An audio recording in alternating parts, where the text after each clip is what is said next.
ஆண்டவர் இந்த நாளில் உங்களை ஆசீர்வதிப்பாராக. இன்னிலிருந்து நம்ம 20வது சுற்று ஆரம்பிக்கிறோம். பைபிள் முழுவதும் ஒவ்வொரு ஆகமமாக பார்த்து தான் அதில் நம்ம தியானம் பண்ணிட்டோம். இன்றைக்கி 20வது சுற்று ஆரம்பிக்கிறோம். நமக்கு எல்லாருக்கும் ஒரு கொஸ்டின் இருந்துக்கிட்டே இருக்கும். என்ன கொஸ்டின்? என்னை பற்றி யாருக்காவது நல்லா தெரியுதா அப்படிங்கிற ஒரு கேள்வி எல்லாருக்குள்ளே இருக்குது. ஆனால் அதை வெளியில் காட்டிக்கிட மாட்டாங்க. என்னை பற்றி எங்கள் அப்பா என்ன நினைக்கிறாங்க, எங்கள் அம்மா என்ன நினைக்கிறாங்க, என் மனைவி எப்படி நினைக்கிறா, என் கணவன் எப்படி நினைக்கிறான், உண்மையில் என்னை பற்றி அவங்களுக்கு தெரியுதா, என்னை அவங்க புரிந்து கொள்கிறார்களா அப்படிங்கிற ஒரு அன்புக்காக இயங்காத மனிதர்களே கிடையாது, உயிரினமும் கிடையாது. நம்மளை பற்றி மற்றவங்க ஃபுல்லாக தெரிஞ்சுக்கிடணும் அப்படிங்கிற ஒரு விருப்பம் எல்லாருக்குள்ளேயும் இருக்கும். சரி, அறிஞ்சிக்கிடுவாங்களான்னு பார்த்தா அறிந்த மாதிரி இருப்பாங்க. டக்குன்னு மாறி சூழ்நிலை மாறும்போது மாறிடுவாங்க. அதான் ஆண்டவர் தெளிவாக சொன்னார், நாசியில் சுவாசம் இல்லை மனுஷனை நம்பாதிருங்கள். அவன் எண்ணப்படுவதற்கு ஏமாத்திரம் இப்படி சொல்ல. எப்படி நம்புறது? நம்பவே முடியாது. நம்பி நம்ம பல விதங்களில் நம்ம கெட்டு போயிருக்கிறோம். நம்பி நம்ம வாழ்க்கையில் சந்தோஷத்தை இழந்திருக்கிறோம், சமாதானத்தை இழந்திருக்கிறோம். அன்றைக்கு அன்றைய நிலைமை நமக்கு நம்மளை பற்றி நல்லா தெரிஞ்சுக்கிட்டாங்க அப்படின்னு சூழ்நிலை மாறும் பொழுது அப்போ தான் தெரியும் நம்ம முழுதுமாக அவங்க அறியலை. முழுதும் அறிந்தவர் ஒருவர் மட்டும்தான். ஆமென். இந்த 20வது சுற்றுடைய துவக்கத்தில் உங்களுக்கு யாரை அறிமுகப்படுத்துகிறேன்னா, உங்களை நன்றாய் அறிந்தவர் ஒருவர் இருக்கிறார்.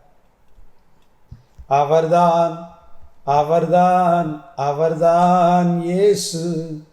அவர்தான் அவர்தான் அவர்தான் இயேசு. நம்ம நல்லவன் சொன்னால் கூட நம்ப மாட்டாங்க. இல்லை நான் அப்படிலாம் செய்ய மாட்டேன்னு சொன்னால் கூட, நிரூபித்து காண்பித்தால் கூட நம்பாத ஒரு உலகத்தில் வாழ்கிறோம் நான். ஆனால் நிரூபிக்க வேண்டாம், நம்மளை பற்றி பார்த்தாலே தெரிந்த ஒருவர் தான் நம்மை அழைத்த, ரட்சித்த, நமக்காக ஜீவனை கொடுத்த இயேசு. நம்ம வாழ்க்கையில் நான் வேலை பார்க்குற ஸ்கூலில் என்னை பற்றி முடிஞ்சு, நான் இருக்கிற என் குடும்பத்தில் என் புருஷன் கூட என்னை பற்றி தெரிய மாட்டேங்க, என் குணத்தை பற்றி அவங்களுக்கு தெரிய மாட்டேங்க. அப்படிங்கிறது இது எல்லா பக்கமே வேலை பார்த்துக்கிறோம். அலுவலகங்கள் எதுவாக இருந்தால் பரவாயில்ல, ஒன்று மட்டும் மனசு, என்னை பற்றி ஃபுல்லாக என் ஆண்டவர் அறிந்திருக்கிறார், அவர் பார்வைக்கு நான் சரியாக இருக்கிறேன் அப்படிங்கிற ஒரு எண்ணம் இருந்தால் போதும். யோசேப்பை போல் போயிட்டே இருக்கலாம். அவனை பற்றி அவன் அண்ணன்மார் யாராக இருக்கட்டும், அப்பாவோ மனசில் வச்சுக்கிட்டா இருக்கே தவிர, ஆனால் அவன் வாழ்க்கையில் அவன் ஃபுல்லாக தெரிஞ்சிருந்தானா அப்படிங்கிறது ஒரு கஷ்டம். ஆனால் யோசேப்பை பற்றி ஆண்டவர் நல்லா அறிஞ்சிருந்தார்.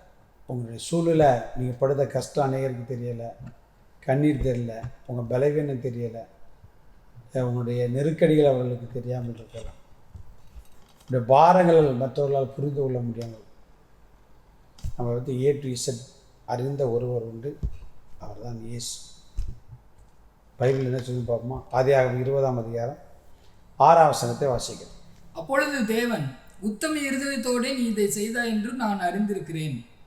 பாருங்க, அபிமெலேக்கு என்கிற ஒரு உத்தம ராஜா, அந்த ஆதிய 20ஆம் அதிகாரத்தை வாசித்து பார்த்தீங்கன்னா, அவன் உத்தம மனதோடு ஒரு காரியத்தை செய்ய போகிறான். ஆனால் அந்த காரியம் தப்பு, அவனுக்கு தெரியாதபடினால செய்யக்கூடிய ஆண்டவர் அவனை தடுத்தார். அப்போ தான் அவன் ஆண்டவர்கிட்ட சொல்கிறான். பார்த்தீங்க அப்படின்னா 5ஆம் வசனத்தை வாசிக்க கேட்போம். இவள் தன் சகோதரி என்று அவன் என்னோட சொல்லவில்லையா? அவன் தன் சகோதரன் என்று இவளும் சொன்னாலே, உத்தம இருதயத்தோடும் சுத்தமான கைகளோடும். ஆண்டவர் சொல்ல, ஐயா நான் தப்பு இல்லை, ஒரு தப்பு பண்ண போகிறேன், ஆண்டவர் தடுத்தார். அப்போ அவன் சொன்ன, நான் தப்பு இல்லையா, நான் உத்தம இருதயத்தோடு தான் சொன்னேன். அப்போ தான் ஆண்டவர் சொல்கிறார், உன்னை பற்றி எனக்கு நல்லா தெரியும், நான் உன்னை அறிந்திருக்கிறேன், அதனால தான் தடுத்தேன் அப்படிங்க. அதனால் உடைய நிலைமை ஆண்டவர் அறிந்திருக்கிறார். சில விஷயத்தில் ஆண்டவர் மௌனமாக இருக்கிற, கொஞ்சம் பொறுமையாக இருங்க, எல்லாத்தையும் செய்வார். மனிதன் அறிகிறானோ இல்லையோ, அந்த நினைவு மட்டும் நமக்கு இருந்தால் போதும். பிரைசலாட். அதனால் தான் அதுக்கு பிறகு அபிமெலேக்குடைய வாழ்க்கையில் அற்புதம் செய்தார், யோசேப்புடைய வாழ்க்கையில் அற்புதம் செய்தார், இன்றைக்கி உங்களுக்கு அற்புதம் செய்வார். God bless you.